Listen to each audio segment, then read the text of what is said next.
Allah sajan manusia. Hikai langit Allah sajan manusia. Nyembek ni pam sajan dage sajan kita nyo tapi sajan. Sajan Allah ngan kita nyo na dua buah makna.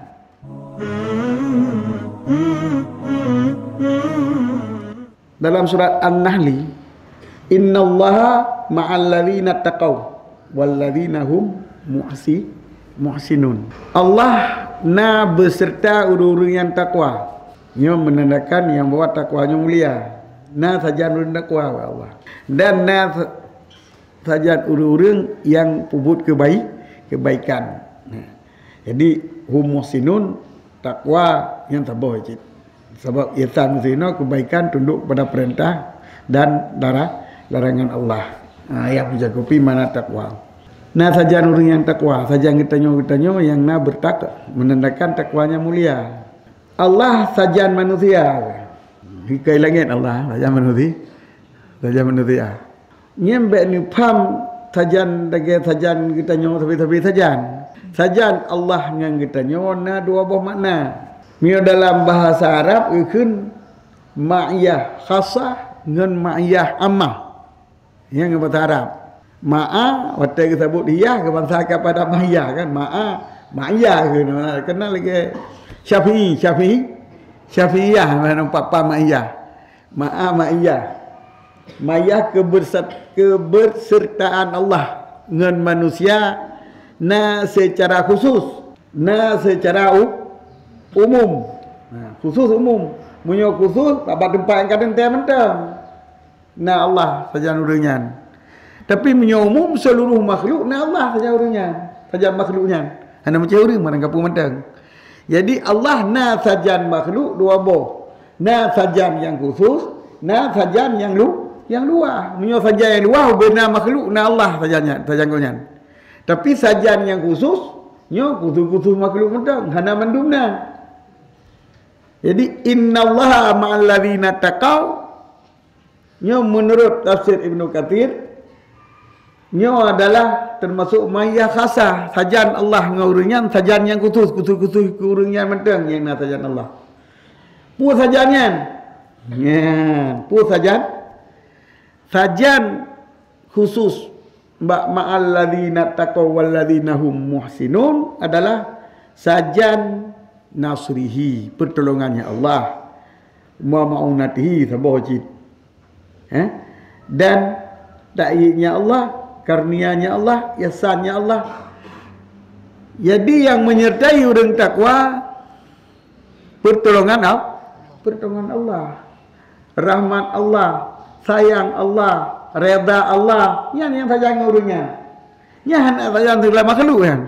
Hanya seluruh makhluk kurung mati hanya saja yang laganya.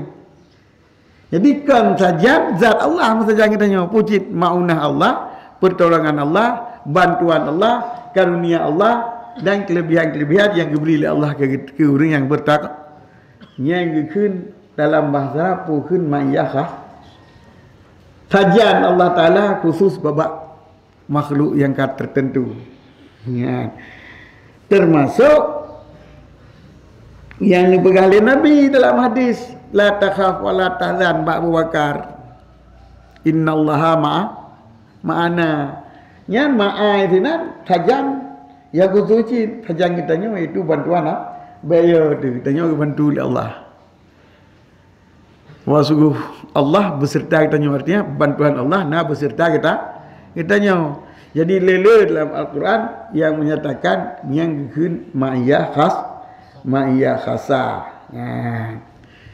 Jadi sajan bantuan Allah sajan kita nyo, kelebihan Allah, karunia Allah dan pupula edum yang kebaikan Allah sajan dengan manusia yang khusus nyo gekeun kebersamaan yang bak tempat tertentu manteng. Dalam istilah bahasa Arab ma'iyah khasah. Kajilah kawanan. Sabotri sajan Allah dengan makhluk, nyan ubena makhluk, nyan dengan makna basar Allah, kalian Allah. Sama Allah dengar Allah. Dan ilmu Allah. Sama Allah basar Allah, ilmu Allah.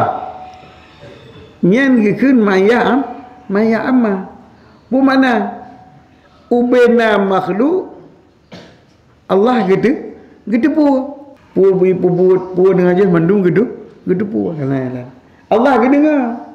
Dan Allah ke Allah kekalan. Ya hana khusus orang yang tertentu mentang. Yang kejit watai gekeun Allah beserta makhluk, dua pengertian. Pengertian beserta secara makhluk yang tertentu, yaitu bantuan Allah, pertolongan Allah, dan kelebihan karunia Allah, dan makhluk yang secara umum mana kata mentang. Kun maya amma, yaitu Allah gitu yai pelaku li makhluk, dan gitu diri Allah gedengar zat makhluk dan gedengar haba makhluk. Allah kekalan zat makhluk dan kekalan haba makhluk. Kemudian kita tauhid sama apa Allah kan mutlak kan. Sama apa Allah zat takluk, bak suara takluk. Basar Allah nan bak zat takluk, bak suara takluk. Jadi gitu pula Allah, baik gitu pula didengar dan kekalan nyona pada seluruh makhluknya kun amah. Pada seluruh makhluk. Nyainan pun menandakan takwa itu kedudukannya mulia di sisi Allah. Sehingga oleh para sahabat, dari kalian penjelasan Al-Quran banyak macam-macam perkataan ataupun pembicaraan para sahabat menanci tabi'in tentang dinyatakan sifat takwa ataupun sifat kemuliaan takwa. Seperti antara lain Ibnu Abbas, man habba ayyakuna akraman nas falyatakillah. Karena takwanya kedudukan yang paling raya, punya katanya perlu kemulia di sisi Allah. Yang mulia di sisi manusia nanti kira-kira kali peng kamu ya. Ini adalah bertakwa kepada Allah. Nyan Ibnu Abbas. Ali la ilmu. Menurut Sayyidina Ali baru takwa tarkul israr ala maksiyah wa tarkul iqtirar bi taati. Baik maksiat ke Allah dan baik tertipu dengan ibadat. Baik tertipu dengan taat. Pemana tertipu dengan dikabuk, mujuk, ngeriya pada ibadatnya kita lanjut. Ubud maksiat baikna, ubud ibadat benar, tapi kita yo baik riya, baik dikabuk, baik pulang mujuk.